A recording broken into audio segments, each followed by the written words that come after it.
지피지기면 백전백승이라고 하는 말이 있습니다.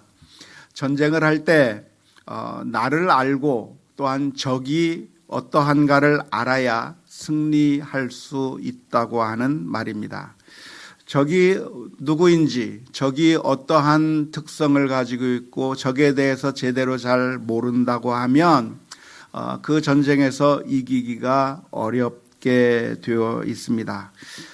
이번에 수원에 있는 어떤 교회에서 집단 감염이 이루어져서 참 덕스럽지 못하고 유익하지 못한 그런 결과가 빚어져서 문제가 되고 있는데요. 그 교회에서 집단 발병이 일어나는 것이 어디에서 문제가 있었습니까? 예배로 모였다고 하는데 문제가 있었다기보다는 사실은 그 예방을 하기 위해서 취했던 그 조치가 오히려 집단 감염을 일으켰다고 하는 것이 문제였다고 보도되고 있습니다. 잘못된 정보로 인해서 확산을 예방하려고 했지만 확산을 예방하는 것이 아니라 오히려 더 촉진시키는 그런 안타까운 결과를 가져오게 된 것이죠. 지금 이 세상에는 잘못된 정보들, 가짜 정보들이 너무나도 많이 퍼져 있는데요. 그래서 정보 전염병이라고 하죠. 인포데믹이라고 이야기하고 있는데 잘못된 정보들이 전달이 되어서 그게 진짜인 줄 알고 따라서 했는데 그것 때문에 오히려 더 전염병에 걸리게 되는 그런 아이러니가 우리 주변에 있는 겁니다. 마음은 전염병을 확산시키지 않고 싶은 마음이었는데 실제로 행동했던 소금물을 뿌렸던 그 행동이 오히려 전염병을 확산시켰다고 하는 것. 어디에 문제가 있었나요? 적을 몰랐다고 하는데 큰 문제가 있는 것이죠. 적에 대해서 잘 모르는 것도 문제이지만 더 큰 문제가 있다고 한다면 적이 누구인지 모르는 것이 더 큰 문제라고 할 수가 있겠습니다. 자중질환이라고 하는 말이 있는데요. 같은 편끼리 싸우는 것을 의미합니다.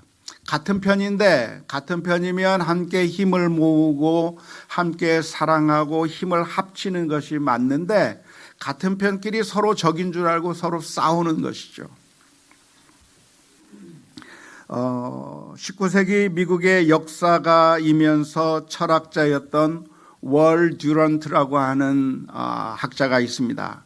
이 학자는 세계의 역사를 문명이 어떻게 흥왕했다가 그리고 어떻게 그 문명이 망하게 되는가에 대해서 연구를 한 아주 저명한 역사가이며 철학자였는데 그 사람이 한 말 가운데 이런 말이 있습니다. 거대 문명은 외부에서 정복당하기 전에 내부로부터 먼저 붕괴된다라고 하는 말을 한 것이죠. 무슨 말일까요? 사실은 이 외부의 공격에 의해서 망하는 것도 있지만 그렇게 망하기 전에 외부의 공격에 의해서 망하기 전에 사실은 그 내부로부터 먼저 붕괴되기 시작한다고 하는 겁니다. 내부에서 서로 동지가 되어야 될 사람들이 서로 싸우게 될 때 망하게 되는 것이죠. 성경에 보면 이런 경우가 종종 등장하는데요. 기드온과 300용사가 미디안 민족과 전쟁을 하기 위해서 항아리를 깨트리고 나팔을 불면서 소리를 지른 적이 있습니다. 그때 미디안 진영에서 어떠한 일이 일어났냐면 미디안 진영에서 그 군사들이 자기 편들끼리 서로 칼을 찔러 죽이면서 자중질환이 일어나 그래서 죽게 되었다라고 하는 이야기가 사사기 8장 말씀 가운데 기록되어 있는 겁니다. 같은 편인데 서로 찌르고 죽이면서 싸우게 된다고 한다면 결국 망하게 될 수밖에 없다고 하는 것은 당연한 이치라고 말할 수가 있겠습니다. 오늘 우리가 읽은 본문에 보면 우리 성도들도 전쟁을 하는 사람들이라, 우리 성도들도 싸움을 하는 사람들이라고 설명하고 있습니다. 우리는 어떤 싸움을 하고 있는가? 영적인 싸움을 하는 사람들인데 우리의 영적인 대적이 누군가를 바르게 알아야 한다고 가르쳐주고 있는 것입니다. 에베소서 6장 12절의 말씀을 보면 이렇게 기록합니다. 우리의 씨름은, 우리의 싸움이죠. 우리의 씨름, 우리의 싸움은 혈과 육을 상대하는 것이 아니요 통치자들과 권세들과 이 어둠의 세상 주관자들과 하늘에 있는 악의 영들을 상대함이라. 에베소서 6장 12절의 말씀은 우리의 대적이 누구인가에 대해서 아주 분명하게 설명해 주고 있습니다. 먼저 우리의 싸움의 대상이 아닌 것에 대해서 생각해 보았으면 좋겠는데요. 우리의 싸움의 대상이 누가 아니라고 6장 12절에서 기록하고 있습니까? 혈과 육. 혈과 육이 우리의 대적이 아니다. 혈과 육, 다시 말하자면 피와 살이 우리의 대적이 아니라고 했는데 혈과 육이 우리의 대적이 아니라고 하는 말의 의미가 무엇일까요? 혈과 육이 뭘 의미하는 것이죠? 여기서 혈과 육이라고 하는 것은 사람을 의미합니다. 사람을 구성하고 있는 그 부분을 사용해서 사람을 표현하는 이런 방법을 가리켜서 대유법이라고 합니다. 학교 다닐 때 대유법이라고 하는 것을 혹시 들어보셨나요? 신학듣기라고 하는데 부분으로 전체를 표현하는 방법 또는 전체로 부분을 표현하는 그런 방법을 가리켜서 대유법이라고 합니다. 제유법 또는 환유법이라고도 말할 수가 있겠는데요. 제유법은 부분을 통해서 전체를 표현하는 방법, 환유법이라고 하는 것은 속성을 통해서 어떤 것을 표현하는 방법인데, 예를 들어서 손이 모자라다라고 하는 말은 무슨 말입니까? 손이 모자란 게 아니고 그 손이라고 하는 부분을 통해서 일꾼을 나타내는 이런 표현 방법들을 가리켜서 대유법이라고 합니다. 어디 가서 아는 척 좀 하셔도 됩니다. 그러니까 이 혈과 육이라고 하는 말이 무슨 말이냐면 피와 살이라고 하는 표현인데 그 피와 살이 우리의 대적이 아니다라고 하는 그 표현은 무슨 말이냐면 그러니까 사람이 우리의 대적이 아니다라고 하는 그런 의미입니다. 혈과 육이 사람을 나타내는 경우가 성경에 가끔 나오는데요. 베드로가 예수님을 향해서 고백할 때였습니다. 주는 그리스도시요 살아계신 하나님의 아들입니다 라고 고백하게 되었을 때 예수님께서 해주셨던 대답이 무엇입니까? 마태복음 16장 17절 말씀에 예수께서 대답하여 이르시되 바요나 시몬아 내가 복이 있도다. 이를 내게 알게 한 이는 혈육이 아니요 하늘에 계신 내 아버지시니라 라고 이야기합니다.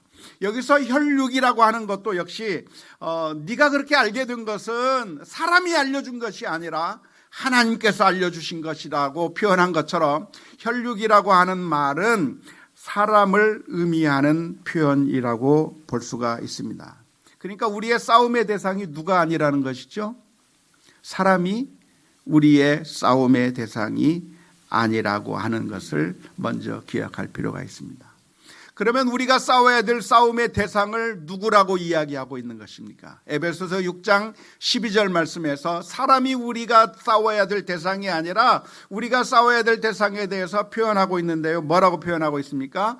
통치자들, 권세들, 이 세상의 주관자들, 하늘에 있는 악의 영들이 우리가 싸워야 될 싸움의 대상이라고 에베소서 6장 12절의 말씀 가운데서 기록하고 있습니다. 그러니까 우리가 싸워야 될 대상이 몇입니까? 하나입니까? 넷입니까? 넷이라고 생각하기가 쉽죠.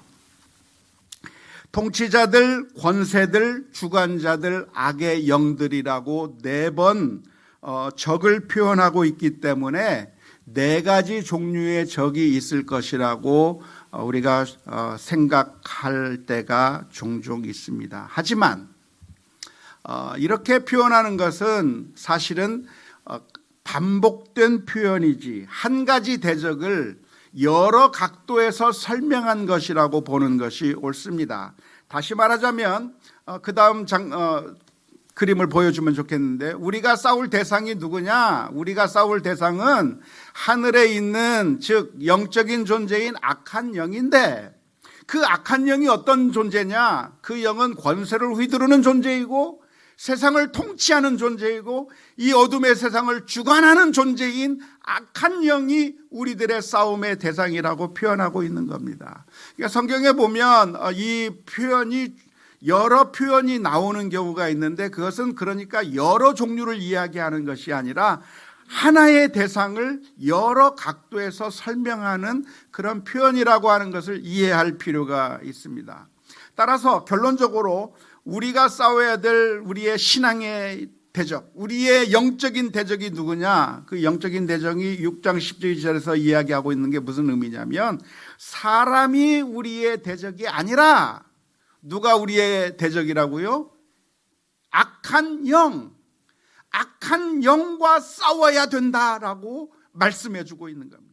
그 악한 영은 어떤 영인가?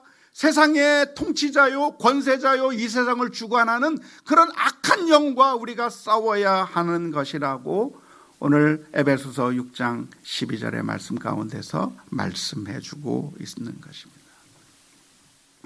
안타깝게도 우리는 우리의 대적을 사람으로 생각할 때가 많습니다. 우리가 신앙생활을 하고 있는데 우리의 신앙생활을 하지 못하게 방해하는 사람들이 있습니다. 우리 가정에서 우리의 신앙생활을 방해하는 사람이 있을 수가 있겠고요.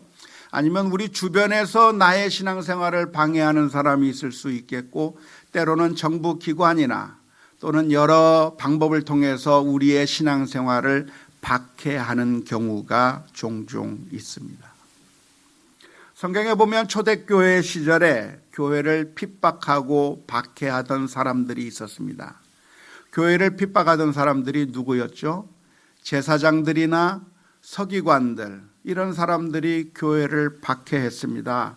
사내들인 공회가 교회를 박해했고, 뿐만 아니라 회심하기 이전에 바울 사도가 회심하기 이전에는 교회를 핍박하며 박해하던 그 선봉에 섰던 사람이 바로 바울 사도였습니다. 그런 사람들에 의해서 성도들은 어마어마한 고난을 당했는데요. 감옥에 갇히기도 하고 죽임을 당하기도 하고 여러 가지 혜택들을 박탈당하기도 하고 정말 어려운 시절을 보내면서 신앙생활하는 것이 정말 힘들고 어려웠습니다. 그렇게 교회를 핍박하는 사람들이 있을 때, 교회가 핍박을 당하게 될 때 사람들이 생각할 때 어떻게 생각하냐면, 우리의 대적이 누구냐? 우리의 대적이라고 하는 것은 바로 교회를 핍박하는 바로 저 사람이 우리의 대적이고, 내가 신앙생활을 하고 싶은데 부모가 나를 신앙생활을 못하게 하면 부모가 나의 영적인 대적이 되는 것이고, 아내가 나의 신앙생활을 방해하면 아내가 나의 영적인 대적이라고 그렇게 생각하는 경우가 많이 있습니다. 하지만 교회를 핍박하고 신앙을 핍박하는 그런 사람들이 있다고 할지라도 그런 사람들은 우리의 영적인 대적이 아닙니다. 에베소서 6장 12절의 말씀에서 분명하게 기록하고 있는 것처럼 우리가 싸워야 될, 우리가 씨름해야 될 영적인 대적이 누구냐? 사람이 우리의 대적이 아니라고 말씀해주고 있습니다. 사람은 우리가 싸워야 될 대적이 아니라 어떤 존재인가요? 불쌍히 여겨야 할 대상입니다. 성경의 가르침은 무엇입니까? 로마서 12장 14절의 말씀에 보면 너희를 박해하는 자를 어떻게 하라? 가서 싸워라? 가서 싸워라가 아니고 축복하라. 축복하고 저주하지 말라. 신앙생활을 막 못하지 못하게 하고 우리를 괴롭히고 우리를 박해하는 사람들이 있다고 한다면 그 사람과 싸워서 그 사람을 물리치라고 성경에서 가르쳐주고 있는 것이 아니라 그들을 축복하고 저주하지 말라고 성경에서는 가르쳐주고 있습니다. 마태복음 5장 10절에서부터 12절의 말씀에서도 이렇게 예수님께서 말씀해 주셨습니다. 의를 위하여 박해를 받는 자는 복이 있나니 천국이 그들의 것임이라. 나로 말미암아 너희를 욕하고 박해하고 거짓으로 너희를 거슬러 모든 악한 말을 할 때에는 너희에게 복이 있나니 기뻐하고 즐거워하라. 하늘에서 너희의 상이 큼이라. 너희 전에 있던 선지자들도 이같이 박해하였느니라. 고난을 당한다고 하면 그 고난을 주는 사람과 싸워서 그 사람을 물리쳐 이기라고 권고하고 있는 것이 아니라 오히려 그 우리를 핍박하는 사람들이 있다고 한다면 그들을 축복하고 저주하지 말아야 할 것이고, 고난을 당할 때 괴로워할 것이 아니라 하늘에 있는 상이 크구나,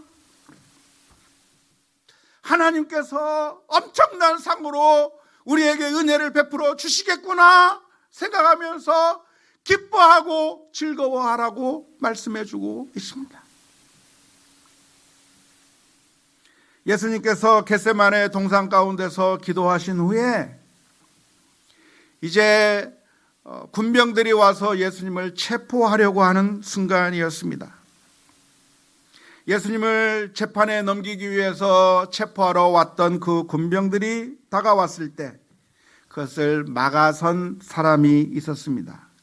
그 사람이 누구냐면 바로 베드로였습니다. 베드로는 예수님이 잡혀가는 것을 용납할 수가 없어서 그 순간에 가지고 있던 칼을 꺼내서 제사장의 사환이었던 말고의 귀를 잘랐습니다. 왜 말고의 귀를 잘랐을까요? 왜 하필이면 귀를 잘랐을까요? 귀가 무슨 의미가 있어서 잘랐을까요? 왜 잘랐을까요? 사실은 귀를 자르려고 자른 게 아니고 사실은 그 사람을 죽이려고 했던 거예요. 예수님을 보호하기 위해서 저 사람을 찌르기 위해서 칼을 휘둘렀는데 실력이 없어서 귀가 떨어진 거예요. 그 모습을 보신 예수님께서 야 베드로야, 너밖에 없구나. 나를 위해서 목숨을 내놓고 싸워줄 우리 편은 너밖에 없구나.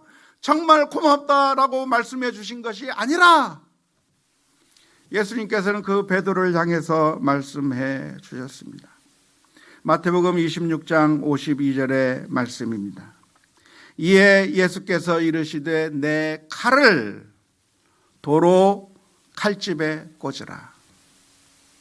칼을 가지는 자는 다 칼로 망하느니라. 예수님께서는 칼로 우리의 신앙을 보호하기 위해서 항거하고 그리고 싸워서 우리의 신앙의 자유와 권리를 획득하라고 말씀해 주시는 것이 아니라 칼을 도로 칼집에 집어넣으라고 말씀해 주십니다. 왜 이렇게 말씀해 주십니까? 우리의 신앙을 박해하는 사람은 우리가 싸워서 물리치고 정복해 버려야 할 우리의 영적인 대적이 아니라, 사람은 우리가 싸워야 될 우리의 대적이 아니라 우리가 불쌍히 여겨야 할 대상이기 때문에 그렇습니다. 예수님께서는 십자가 위에서 못 박혀 죽으실 때에 자신을 십자가에 못 박으신 사람들을 위하여서 기도해 주셨습니다. 누가복음 23장 34절의 말씀에 이에 예수께서 이르시되 아버지여 저들을 사하여 주옵소서. 자기들이 하는 것을 알지 못함이니이다 하시더라 그랬습니다. 자기를 십자가에 못 박는 저 원수들을, 그들을 하나님 왜 가만 보고 계십니까? 하늘에서 불을 내려서 좀 죽여주세요. 하나님께서 저 사람들을 말살시켜 주세요. 그렇게 기도한 것이 아니라 우리 주님께서는 십자가 위에서 저들을 용서하여 주옵소서. 저들이 무슨 짓을 하는지 자기들도 모른 채 저렇게 날뛰고 있는데 저들을 불쌍히 여겨주셔서 저들이 용서함 받고 저들도 하나님의 구원받는 백성이 되게 해달라고 기도한 모습을 우리가 예수님에게서 볼 수가 있습니다. 뿐만 아니라 스데반도 돌에 맞아 죽으면서 스데반은 자신을 향해서 돌을 던지는 그 사람들을 보면서 그를 향해서 이를 갈면서 두고 보자, 싸워보자 말한 것이 아니라 사도행전 7장 60절의 말씀을 보면 이렇게 스데반은 이야기했습니다. 무릎을 꿇고 크게 불러 이르되 주여 이 죄를 그들에게 돌리지 마옵소서. 이 말을 하고 자니라. 우리 성도들이 하나님의 백성인데, 하나님의 자녀인데 안타깝게도 우리들은 서로 사랑하고 아끼고 돌보아야 될 우리 사람들을 원수로 생각할 때가 너무나도 많아요. 우리의 적으로 생각할 때가 얼마나 많은지 몰라요. 부모를 원수로 생각하는 사람들이 있습니다. 배우자를 원수로 생각하는 사람이 있어요. 신앙의 동료를 적으로 생각하는 사람이 있어요. 우리가 함께 살아가는 이 나라에, 같은 나라에 있는 우리 사람들을, 아니 전 세계에 있는 어떤 사람이든지 원수로 만들어버리고 적으로 만들어서 그들과 함께 싸워서 물리치고 박해하고 완전히 박살내버려야, 그래야 우리가 살 것이라고 생각하는 사람들이 너무나도 많습니다. 하지만 오늘 에베소서 6장 12절의 말씀은 무엇을 가르칩니까? 우리가 싸워야 될 대상이 있는데 그 대상이 누가 아니다? 사람이 우리가 싸워야 될 대상이 아니라고 하는 이 말씀을 오늘 저와 여러분들이 분명하게 기억할 수 있기를 주님의 이름으로 축원합니다. 한번 따라서 해봅시다. 우리의 싸울 대상은 사람이 아니다. 믿습니까? 그러면 우리의 진짜 대적은 누구입니까? 오늘 에베소서 6장 12절의 말씀 가운데서는 악한 영이 우리가 싸워야 될 대상이라고 말씀하고 있습니다. 악한 영이 활동하는 영역은 어디일까요? 악한 영이 어디서 활동하고 있습니까? 그 악한 영은 바로 우리들의 마음 안에서, 우리 안에서 활동하고 있습니다. 우리의 대적은 우리 밖에 있는 것이 아니라 우리 안에 있는 악한 영이 우리의 대적이라고 하는 사실을 먼저 기억해야 합니다. 그 악한 영은 우리 마음속에서부터 우리들에게 자꾸만 악한 생각을 불러일으킵니다.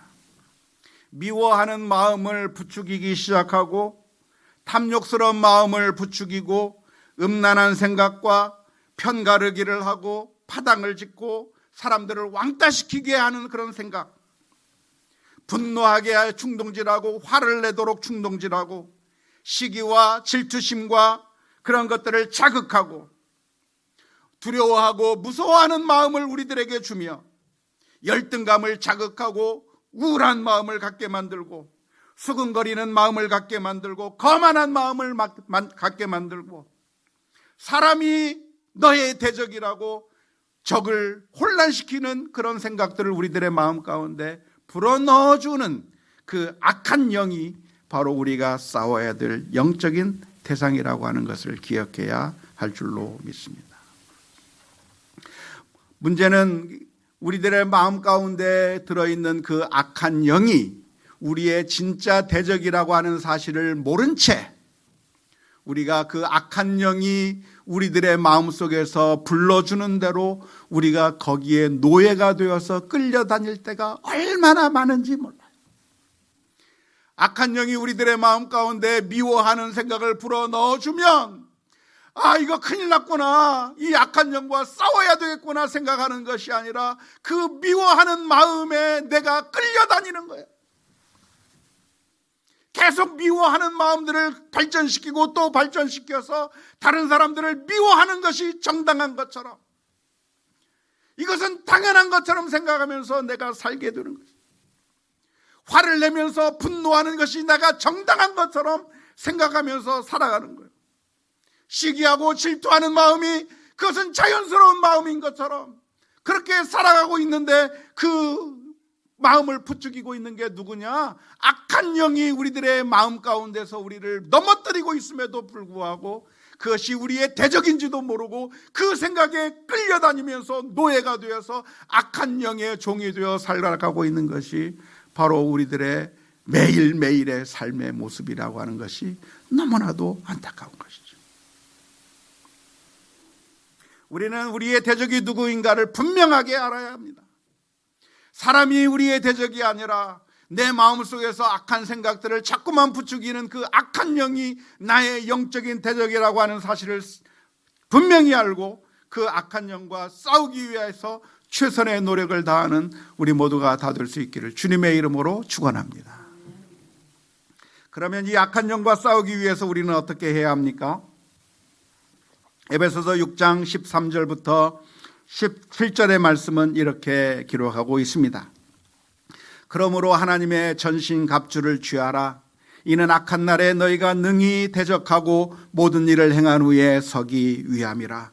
그런즉 서서 진리로 너희 허리띠를 띠고 의의 호심경을 붙이고 평안의 복음에 준비한 것으로 신을 신고 모든 것 위에 믿음의 방패를 가지고 이로써 능히 악한 자의 모든 불화살을 소멸하고 구원의 투구와 성령의 검 곧 하나님의 말씀을 가지라. 이 말씀을 제가 해설해 줄 필요가 있습니까? 아니요, 분명한 말씀이에요. 그냥 이 말씀 그대로 이해하시면 돼요. 영적인 싸움을 하기 위해서 우리에게 무엇이 필요한가? 하나님의 전신갑주가 필요한데 진리와 믿음과 의와 평안의 복음과 하나님의 말씀으로 무장하라고 하는 겁니다. 이 중에서 제일 중요한 게 무엇일까요? 하나님의 말씀이죠. 악한 영이 우리에게 하나님의 말씀과 정반대의 것으로 우리를 부추길 때 미워하라고 말하고 분노하라고 말하고 탐욕을 가지라고 말하고 그리고 우리로 하여금 사람 편가르기를 하고 왕따를 시키고 우리에게 거만한 마음과 우울한 마음과 두려운 마음들을 주는 그런 마음들을 줄 때 그 악한 영이 시키는 대로 우리가 끌려다닐 것이 아니라 하나님의 말씀을 기억하면서 아니지, 미워하는 게 아니라 사랑하는 것이 정답이라고 하는 사실을 발견하고 하나님의 말씀에 따라 순종하며 나아가는 우리 모두가 되어야 될 줄로 믿습니다. 말씀으로 악의 소욕을 눌러야 하는 것이고 그렇게 말씀으로 악의 소욕들을 누르는 것이 바로 영적인 전쟁이며 우리가 싸워야 될 영적인 싸움이라고 하는 사실을 분명하게 기억할 수 있기를 주님의 이름으로 축원합니다. 교회를 핍박하는 사람들이 있으면 그 사람을 찾아가서 따지고 항의하고 우리 교회의 권리를 되찾고 확보하는 것이 영적인 싸움이라고 착각하는 사람들이 너무나도 많아요.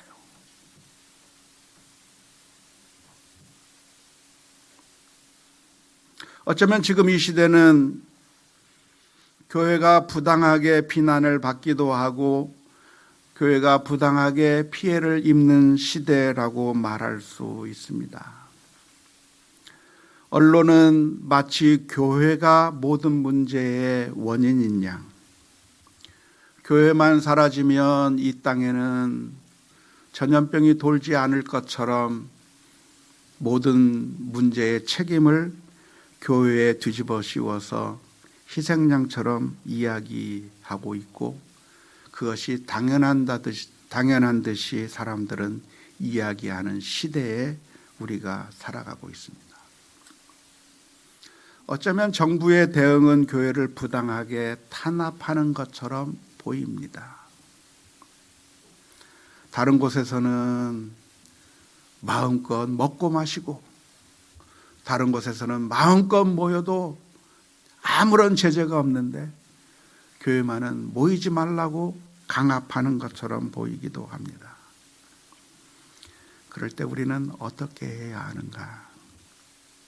놀랍게도 우리들의 마음속에는 왜 너희가 피해를 당하고만 있어? 가서 당당하게 대응하고 교회의 권리를 되찾아야 그게 믿음을 찾는 것이고 그게 우리의 권리를 찾는 것이고 교회를 무너뜨리는 세력과 싸워서 우리가 이겨야 그래야 믿음을 지키는 바른 길이라고 우리들의 마음 가운데서 충동질하는 악한 영이 있습니다. 그리고 수많은 성도들이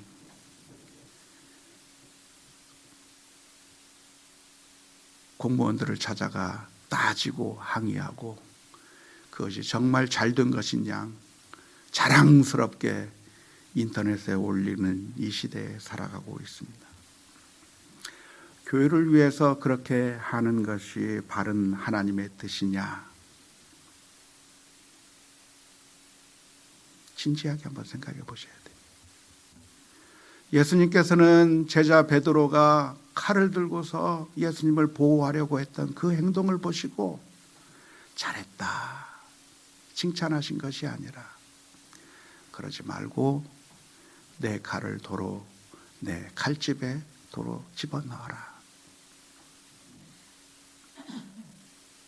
도로 칼집에 집어넣으라고 말씀하신 주님의 말씀에 귀를 기울여야 합니다. 악한 영은 우리를 어떻게 넘어뜨립니까? 악한 영이 우리를 넘어뜨리는 방법은 우리가 정당성을 갖게 되었을 때 우리로 하여금 분노하는 방법을 찾아서 우리를 넘어뜨립니다. 내가 정의롭다고 생각되는 그 순간, 우리가 옳다고 생각되는 그 순간 우리는 기고만장해지기 쉽고 우리는 그때부터는 폭력을 저질러도 분노해도 괜찮다고 갑질을 해도 괜찮다고 착각하게 만들고 있습니다. 하지만 야고보서 1장 20절의 말씀에 보면 사람이 성내는 것이 하나님의 의를 이루지 못한다고 분명하게 말씀해 주고 있습니다. 우리는 성을 내야 분노해야 하나님의 교회를 지킬 수 있고 의를 위해서 분노를 내야 교회를 하나님을 보호할 수 있고 교회를 보호할 수 있고 정의를 지킬 수 있을 것이라고 생각합니다. 그런데 그 생각은 누가 주는 생각인가? 사실은 우리들의 마음속에 있는 악한 영이 우리들에게 주는 생각이고 그래서 우리로 하여금 분노하게 만들고 우리로 하여금 갑질하게 만들고 폭력을 쓰게 만들면서 교회를 위해서 하는 모든 폭력은 분노를 하고 하는 그 모든 것들은 다 정당한 것인 양 착각하게 만드는 것입니다. 우리가 옳다고 생각하는 그 순간에 우리는 악마가 되기가 쉽습니다. 어디서부터 갑질이 나오는가요? 사람들이 갑질하는 이유가 무엇입니까? 그것은 내가 당연히 받아야 될 서비스를 당연히 제대로 받지 못했다고 내가 정당하다고 생각될 때 상대방을 향해서 갑질하기 시작하는 겁니다. 언제 폭력을 쓰게 됩니까? 내가 정당하고 내가 받을 것이 정당한데 그것을 정당하게 대우받지 못했다고 생각되는 그 순간에 우리는 폭력을 쓰게 되는 겁니다. 우리 부모들이 자녀들을 향해서 화를 내고 폭력을 쓰기도 하는 이유가 무엇입니까? 우리 자녀들이 잘못되었고 우리 자녀들을 바른 길로 가르쳐야 된다고 하는 그런 사명감, 의무감이 있다고 생각되었을 때 자녀들을 향해서 화를 내기도 하고 폭력을 쓰기도 하는 것이죠. 근데 사실은 그것은 하나님께서 우리에게 주신 생각이 아니라 악한 영이 우리를 넘어뜨리기 위해서 주는 생각이라고 하는 사실을 기억해야 합니다. 우리 성도들이 가져야 될 성품이 있다고 한다면 인자함과 온유함과 사랑과 포용과 너그러움이 우리 모두에게 있어야 돼요.